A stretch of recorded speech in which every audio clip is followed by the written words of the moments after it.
Praise the Lord.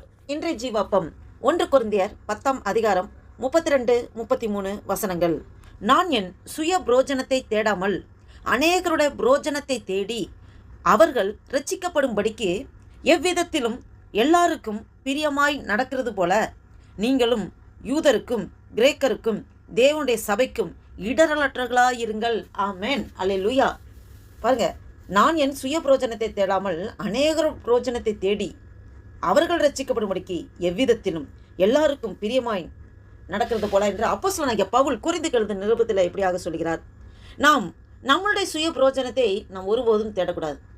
நான் நல்லா இருக்கணும், என் குடும்பம் நல்லா இருக்கணும், நான் நல்லா இருக்கிறதுக்கு என்னென்ன பண்ணணும் இப்படின்னு சுயநல கிறிஸ்தவர்களாக சுயநலமாக சிந்தித்து நாம் ஒரு ஷார்ட் சர்க்கிள்குள்ளே இருக்கக்கூடாது. தேவன் அதை ஒருபோதும் விரும்பவில்லை. நாம் மற்றவர்களுக்கு பிரயோஜனமாக இருக்கும்படிதான் ஆண்டவர் நம்மளுக்கு அந்த ஒரு அவர் எப்படி நினைக்கிறாரோ, அவர் படைத்த படைப்புகள் எல்லாம் மற்றவர்களுக்கு பிரயோஜனமாக இருக்கும்படிதான் இருக்கிறது. சூரியனாக இருந்தாலும் சரி, சந்திரனாக இருந்தாலும் சரி, மரச்செடி கொடிகளாக இருந்தாலும் சரி, எல்லாமே அது தனக்கு பிரயோஜனத்துக்கு எதுவுமே செய்யவில்லை, மற்றவர்கள் பிரயோஜனத்துக்காக தான் ஒவ்வொன்றும் ஆண்டவர் உருவாக்கி வச்சிருக்கார். ஆனால் மனிதன் மட்டும்தான் சுயநலமாகவே இருந்து விடுகிறான்.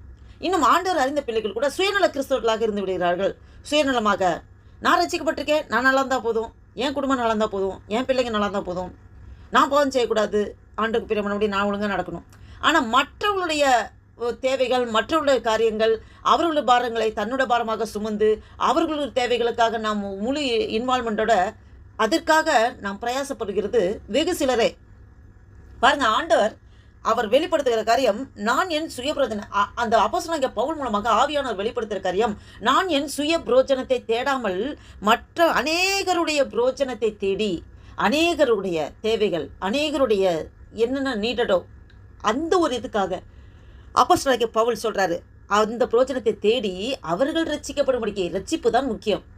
ரட்சிப்பு ஒருவன் கிறிஸ்துக்குள் இருந்தால் எல்லாம் பலவைகள் ஒளிந்து போனால் எல்லாம் புதிதான தேவனை முதலாவது தேடும்போது எல்லாம் இவர்களோடு கூட கொடுக்கப்படும் என்று சொல்லப்பட்டிருக்கிறது. அப்போ நான் என் சுய புரோஜனத்தை தேடாமல் அநேகர் புரோஜனத்தை தேடி அவர்கள் ரட்சிக்கப்படும்படிக்கு எவ்விதத்திலும் எல்லாருக்கும் பிரியமாய் நடக்கிறது போல. எவ்விதத்தில் எல்லாருக்கும் பிரியமாக நடக்கணும். நான் என்னோட சுற்றி உள்ளவங்க அவங்களுக்கு பிரியமான நடக்கணும், அவங்களுக்கு என்னால் முடிந்த நன்மைகள் செய்யணும், அவங்க புரோஜனம் என்னவோ அதை நான் தேடணும்னு சொல்லி அப்படிப்பட்ட பொதுநலமாக நம்முடைய சிந்தைகள் செயல்பாடுகள் இருக்க வேண்டும். நீங்களும் யூதருக்கும் கிரேக்கருக்கும் தேவனுடைய சபைக்கும் இடரலற்றவர்களாக இருங்கள். ஆமேன். நாம் ஒருபோதும் பாருங்க, யூதருக்கும் சரி கிரேக்கருக்கும் தேவனுடைய சபைக்கும், அது புற தேசத்தாராக இருந்தாலும் சரி, புற மதத்தாராக இருந்தாலும் சரி, இல்லை நம்மளுடைய சபை அங்கத்தினராக விசுவாசிக்க கூட்டத்துக்குள்ள இருந்தாலும் சரி, நாம் இடரலற்றவர்களாக இருக்க வேண்டும். ஆமேன். நம்மளின் நிமித்தம் யாரும் இடரலாகிவிடக்கூடாது.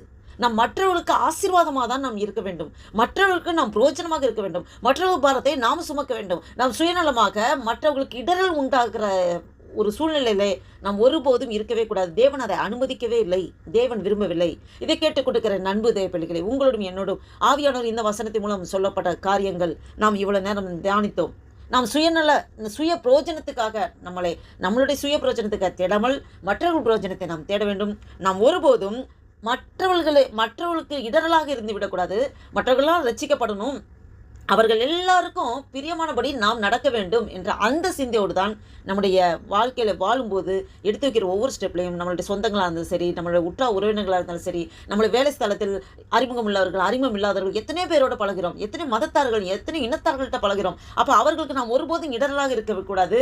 மற்றவர்கள் பிரயோஜனத்தை நாம் தேடுகளாக இருக்க வேண்டும். மற்றவர்களுக்கு பிரியமானபடி எப்படி நடக்க வேண்டும் என்ற அந்த சிந்தையில் தான் நாம் செயல்பட வேண்டும். இன்னும் மற்றவர்கள் எல்லாரும் ரட்சிக்கப்பட வேண்டும் என்று நாம் பிரயாசப்பட்டு அதற்காக நாம் ஓடும்போது ஆவியானவர் அவர் நம்மளை வழி நடத்துகிறார். நாம் தேவனுக்கு பிரியமானபடி நடக்கிற பாத்திரங்களாக நம்முடைய வாழ்க்கை முறையே மாறும். அப்போ இப்படி நாம் நடப்போம் என்றால் நமக்குள்ளே அந்த புற தேசத்தார் புற மதத்தார் யார் இருந்தாலும் நமக்குள் நம்மளை பார்க்க மாட்டார்கள், கிறிஸ்துவை பார்ப்பார்கள்.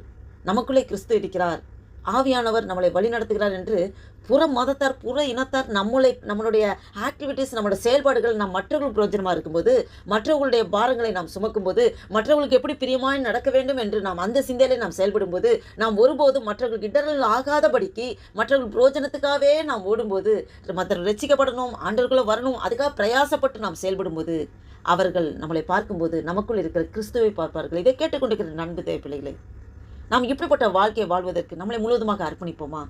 உங்களிடமும் என்னிடமும் தேவன் இதைத்தான் எதிர்பார்க்கிறார். நாம் கிறிஸ்துவை பிரதிபலிக்கிறவர்களாக இருக்க வேண்டும். நமக்குள்ள இருக்கிற ஆவியானவரை நாம் வெளிப்படுத்த வேண்டும். அப்ப நமக்குள்ள இருக்கிற கிறிஸ்துவை நாம் காண்பிக்க வேண்டும் என்றால், இதன்படி இப்போது நம்ம தியானித்ததன்படி நாம் நடப்போம் என்றால், நாம் கிறிஸ்துவை நாம் சுமக்கிறவர்கள் என்பதை, கிறிஸ்து நமக்குள்ளே வாழ்கிறார் என்பதை மற்றவர்கள் பார்ப்பார்கள். ஒரு கண்ணாடியை பார்க்கும்போது, நாம் கண்ணாடியை பார்க்கும்போது நம்மளோட உருவம் தான் தெரியுது. ஆனால் கண்ணாடியை பார்க்கும்போது நீங்கள் இந்த ஆண்டவரை பார்க்குங்கன்னு சொல்லி, அப்போ நமக்குள்ளே இருக்கிற கிறிஸ்துவை நம்மளுடைய பிம்பமாக தான் ஆண்டவர் தெரிகிறார். இதை கேட்டுக்கொண்டிருக்கிற அன்பு தேவ பிள்ளைகளே, இந்த சிந்தையோடு நாம் அர்ப்பணிப்போமா? இந்த ஒரு தியானத்தோடு நாம் ஒரு புதிய நாளைக்குள்ள ஆண்டவர் நம்ம நடத்தி கொண்டு வந்திருக்கிறார். ஆண்டவருக்கு நன்றி செலுத்தி ஆண்டவர் நோக்கி பார்த்து ஜெபம் செய்வோம். ஹல்லேலூயா. நன்றி தகப்பனே, நன்றியோடு துதிக்கிறோம் ஆண்டவரே. துதிகளின் மத்தியில் வாசம் செய்கிற தேவனே, நன்றியோடு துதிக்கிறோம் ஆண்டவரே. அல்பா ஒமேகா ஆண்டவரே துதிக்கிறோம். ஆதி அந்த மாண்டவரை துதிக்கிறோம். சர்வ சிருஷ்டிகரை வியாபிகரை துதிக்கிறோம் ஆண்டவரே. நன்றி தகப்பனே. இந்த 2026 வருஷத்தின் பிப்ரவரி மாதமாகிய 2வது மாதத்தின் 24ஆம் தேதியை காண கிருபை செய்த தேவனே, உமக்கு கொடான கொடி ஸ்தோத்திரம் ஐயா. நன்றி அப்பா, நன்றி அப்பா. இந்த வாசித்த வேத வசனத்தின் மூலம் எங்களோடு நீர் இடைப்பட்டு கொண்டிருக்கிற ஆண்டவரே. அப்பா, நீர் கிறிஸ்து எங்களுக்குள்ளே இருக்கும்போது நாங்கள் சுய பிரயோஜனமாக ஓட மாட்டாண்டவரே. அப்பா, மற்றவர்கள் பிரயோஜனத்தை தேடுகிறவர்களாக, மற்றவர்களுக்காக நாங்கள் பிரயாசப்பட முடியாத எங்களுடைய சுபாவத்தை நீங்கள் மாற்றுகிற தேவனாக இருக்கிற ஆண்டவரே. இன்னும் ஆண்டவரே, எல்லா மனுக்குலமும் ஆண்டவரை ரட்சிக்கப்படணும், ஒவ்வொரு ஆத்மாவும் விலையிடப்பட்டிருந்து சொல்லியிருக்கிற ஆண்டவரே. அந்த ஆத்மா பாரத்தை எங்களுக்குள்ளே தருகிறதுக்காக ஸ்தோத்திரம் அப்பா. ரட்சிப்புக்காக ஆண்டவரே, மற்றவர்கள் ரட்சிப்புக்காக பிரயாசப்படுகிற ஒரு இருதயத்தை எங்களுக்கு நீ தருகிறதுக்காக ஸ்தோத்திரம் ஆண்டவரே. மற்றவர்களுக்கு எப்படி பிரியமாய் நடக்க வேண்டும் என்ற தன்னை குறித்து யோசிக்காமல் பிறரை குறித்து யோசிக்கும்படியாக எங்களுடைய சிந்தைகள், செயல்பாடுகள், நடக்கைகள், பேச்சுகள் எல்லாத்தையுமே ஆண்டவரே நீர் அப்படியாக ஆண்டவரே மற்றவர்களுக்காக நாங்கள் ஆசீர்வாதமாக இருக்கிற அப்படி ஒரு எண்ணத்தை எங்களுக்கு நீங்கள் தருகிறதுக்காக ஸ்தோத்திரம் ஆண்டவரே. அப்பா, நாங்கள் யூதருக்கும் கிரேக்கருக்கும் ஆண்டவரே அப்பா சபைக்கும் கூட நாங்கள் ஒருபோதும் இடரலாக இல்லாதபடி, இடரலற்றவர்களாக இருக்கும்படியாக ஆவியானவரே எங்களை அனுதினமும் ஆண்டவரே நீங்கள் சீர்படுத்தி, ஸ்திரப்படுத்தி, பலப்படுத்தி உமக்கு உகந்த பாத்திரமாக எங்களை உருவாக்கி வணிந்து கொண்டிருக்கிற ஆண்டவரே, எங்களை முழுவதுமாக தாழ்த்துக்கிறோம் ஐயா, அர்ப்பணிக்கிறோம் ஆண்டவரே. இந்த புதிய நாளில் உடைய புதிய கிருபை பெற்றுக்கொண்டு உமக்கென்று சாட்சியாய் ஓட உழைக்க பலனின் சத்துவத்தை தருகிறதுக்காய் ஆண்டவரே உமக்கு நன்றி செலுத்திக்கிறோம், நன்றி செலுத்திக்கிறோம். இந்த வீடியோவை கேட்டுக்கொண்டு பார்த்து கொண்டிருக்க ஒவ்வொரு ஆசீர்வதிங்கப்பா, அவங்க குடும்பங்களை ஆசீர்வதிங்க ஆண்டவரே. அவங்க செய்கிற வேலை ஸ்தலத்தில் ஆண்டவரே அப்பா எல்லாருடைய கண்கள் தயவும் இறக்கும் கிருபை கிடைக்க செய்யுங்கப்பா ஆண்டவரே. நாங்கள் ஞானத்தில் குறைவுள்ள ஆண்டவரே, உடைய பரலோகத்தின் ஞானத்தினால் தந்த நிரப்பி எங்களை வழிநடத்தி ஆசீர்வதிக்கிறதுக்காக ஸ்தோத்திரம் ஆண்டவரே. உலகத்தில் இருப்பனை காட்டில் எங்களுக்குள் இருக்கிற பெரியவர் ஆண்டவரே. ஆவியானவரே, நீர் எங்களுக்குள்ளே வாசம் செய்கிறேன். கிறிஸ்துவான மகிமை நம்பிக்கையாக எங்களுக்குள்ளே உலாவிக் கொண்டிருக்கிற ஆண்டவரே. நாங்கள் எப்போது இந்த சிந்தையோடு செயல்பாடுகளோடு நாங்கள் நடக்க ஆண்டவரே எங்களை நீ பலப்படுத்துறதுக்காக ஸ்தோத்திரம். எங்கள் முற்றிலுமாக தாழ்த்தி ஒப்பு கொடுக்கிறோம், அர்ப்பணிக்கிறோம். உடைய நாமம் ஒன்றே மகிமைப்படட்டும். ஆசீர்வதிங்க, பலப்படுத்துங்க. இயேசு கிறிஸ்துவின் நாமத்தினால ஜெபிக்கிறோம் ஜீவனுள்ள எங்கள் நல்ல பிதாவே. ஆமென், ஆமென்.